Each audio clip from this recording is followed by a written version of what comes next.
Una nueva intervención. La asambleísta Silvia Salgado, de la provincia de Imbabura, por Alianza País y el Partido Socialista. Mayores es nuestra obligación social, política, y por ello, señora presidenta y colegas, hemos dedicado una prioridad a este sector importante de nuestra población, de ciudadanos y ciudadanas, y hemos presentado un proyecto de ley que garantiza los derechos de las personas adultas mayores. Y un proyecto de ley nacido no de la iniciativa personal, sino construido con las organizaciones de personas adultas mayores y que hemos venido alimentando esa iniciativa desde el año 2009, cuando fue presentado. Hoy estamos felizmente ya a la culminación de la construcción de esta normativa jurídica. Y uno de los elementos que nos parece fundamental rescatar, como acá ya se lo he dicho, la atención a los adultos mayores no tiene que ser únicamente un servicio, ni puede ser considerado un beneficio a alguien. Tiene que ser una política de Estado que garantice derechos humanos, pero también garantice lo que acá se ha dicho, el reconocimiento de esos derechos en condiciones específicas que tienen los adultos mayores.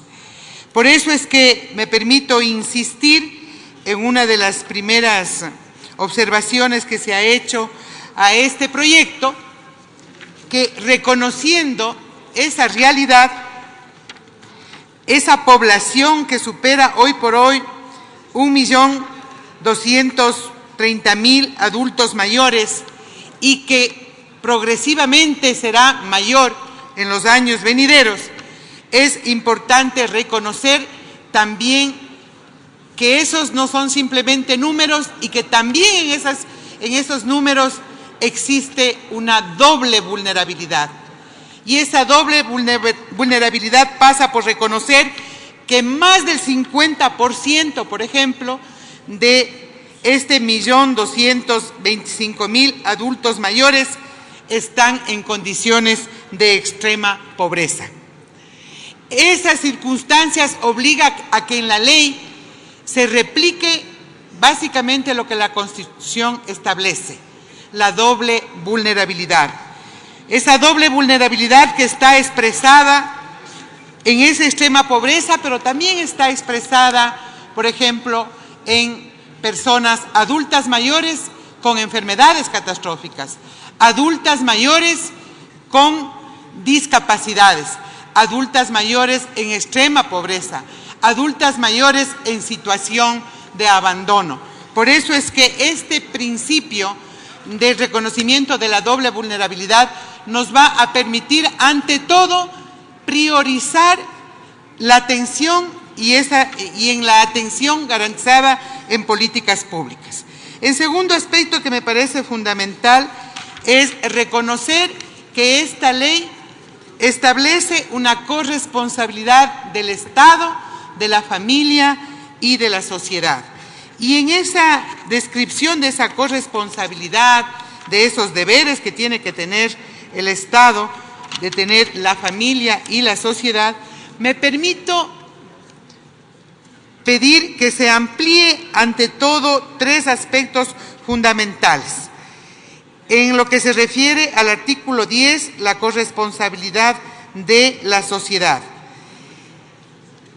No discriminar o excluir a las personas adultas mayores. Disculpe en razón la interrupción, de su edad. señora asambleísta. Recibamos con un fuerte aplauso a los jubilados del Ecuador, a quienes me he permitido hacerlos pasar al interior de la Asamblea Nacional para que puedan presenciar ya los últimos minutos de este debate, que será la aprobación de la Ley Orgánica del Adulto Mayor.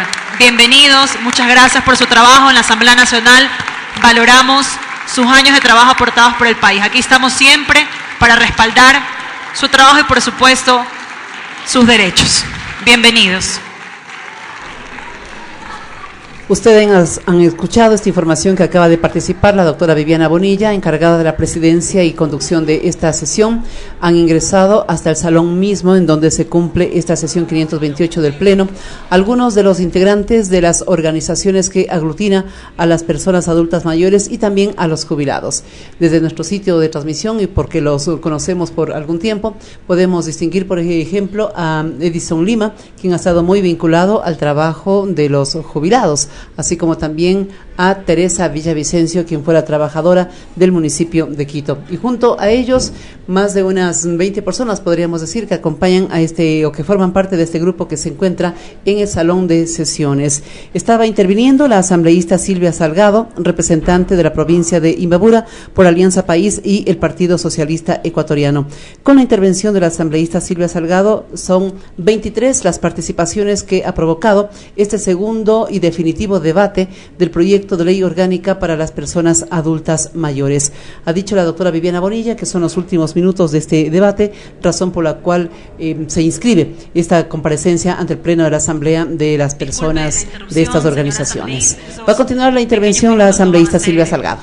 Computados en su tiempo. Adelante. De ninguna manera, compañera presidenta, más bien es una gran oportunidad de estar con la palabra para sumarme al saludo, a la bienvenida y al compromiso, entiendo yo, de todos quienes hacemos la Asamblea para contribuir con nuestra obligación de fortalecer el sistema de protección de derechos para las personas adultas mayores.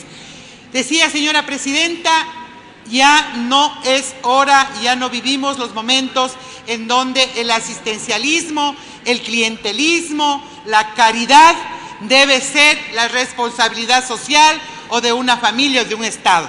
Hoy los derechos tienen que ser garantizados por el Estado, por la sociedad y por la familia. Por eso es que tenemos el interés de aportar para que esta ley no únicamente quede en una declaración, no signifique en la ley yo te ofrezco y busca quien te dé, no signifique un Estado incapaz de poder responder a política pública y a la garantía de derechos. Cuando un Estado es debilitado en sus ingresos que garantizan el cumplimiento de derechos, de educación, de salud, de garantía especialmente de atención a los sectores vulnerables, estas leyes se constituyen en letra muerta. Por eso entendemos y por eso siempre estaremos respaldando que ese Estado tiene que tener la capacidad de garantizar que política pública se pueda corresponder con el ejercicio pleno de los derechos. Por eso es que estamos aquí aportando, porque los adultos mayores, ante todo, ya han expresado que sus derechos tienen que ser una realidad objetiva. Por eso apoyamos, señora presidenta, y hemos propuesto a la comisión de que en esta misma ley no exista norma secundaria que impida precisamente el que estos derechos en una ley sean violados. Y me refiero concretamente a reglamentos y decretos ministeriales, como el Acuerdo Ministerial 094, que inclusive viola la Ley de Seguridad Social, que viola otras leyes y que posiblemente, si no se deroga ese acuerdo ministerial, también va a iniciar violando esta ley que hoy aprobamos, cuando establece precisamente condiciones para el reconocimiento al incentivo de la jubilación. Por eso hemos propuesto que en esta ley se prohíba que normativas secundarias carezca de validad jurídica, como así debe ser cuando se trata de prevalecer los derechos de las personas adultas mayores. Insistimos entonces que sí estamos en la capacidad de que en esta ley se incluya la derogatoria del Acuerdo Ministerial 094. Estamos proponiendo también que quede claro que el Sistema Nacional de Protección de Derechos del Adulto Mayor, a más de estar establecido la institucionalidad, tiene que estar establecido las competencias. Y en ese sentido estamos insistiendo en que el Sistema Nacional de Promoción y Protección de Derechos de las Personas Adultas Mayores, a más de establecerse la rectoría al MIES, la coordinación al MIES, también debe estar las atribuciones y las competencias. No lo podemos dejar a un reglamento. Esa insistencia, señora presidenta, lo hemos hecho en la comisión, lo hemos hecho por escrito. Me parece fundamental decir acá Le queda un minuto. que los deberes de los medios de comunicación deben ser también incluidos en este proyecto o en esta normativa, porque sensibilizar a la sociedad sobre el cumplimiento de los derechos de los adultos mayores, en especial por parte de los niños, niñas, adolescentes, jóvenes y también de las personas adultas mayores, deben contribuir a generar una cultura de respeto, pero también una cultura del envejecimiento y de respeto por los derechos del adulto mayor. Esto se trata de tener una nueva actitud frente al envejecimiento. Esta ley no solamente es para las personas que han superado los 65 años. Esta ley debe ser una ley que nos permita a todos, desde los niños, desde los jóvenes, desde las personas adultas, de las personas adultas mayores, a tener una actitud diferente frente a la vida, pero fundamentalmente de respeto a quienes ha transcurrido la vida dando de sí su propia vida para poder aportar en esta sociedad. Por eso es que las observaciones que hemos realizado van fundamentalmente a reforzar el papel del Estado, el papel de la familia, el papel de la sociedad y a garantizar que este sistema que se está proponiendo de protección de los derechos esté claramente definida cuáles son sus atribuciones, porque de lo contrario, dejarlo a un reglamento, mucho me temo que nos quedaremos únicamente con los derechos enunciados y obviamente limitados muchas veces por la falta de recursos o por las limitaciones que una institucionalidad se le dé en un gobierno o en otro. Queremos políticas de Estado independientemente de gobiernos de turno. Terminó su tiempo, asambleísta. Muchísimas gracias, señora presidenta. Gracias, señora asambleísta.